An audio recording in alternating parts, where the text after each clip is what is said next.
નવા અગ્નિકાંડના આરોપી લુથરા ભાઈઓને ભારત લાવવામાં થઈ શકે છે વિલંબ। પાસપોર્ટ રદ કરી દેવાતા ઇમરજન્સી સર્ટિફિકેટથી ભારત લાવવામાં આવશે।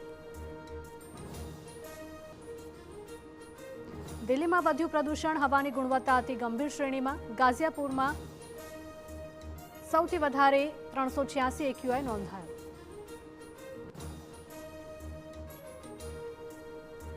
અમદાવાદની સ્વામી વિવેકાનંદ કોલેજ સીલ કરાઈ। ફાયર એનઓસી અને વપરાશ પરવાનગી ન હોવાને કારણે કરાઈ સીલ।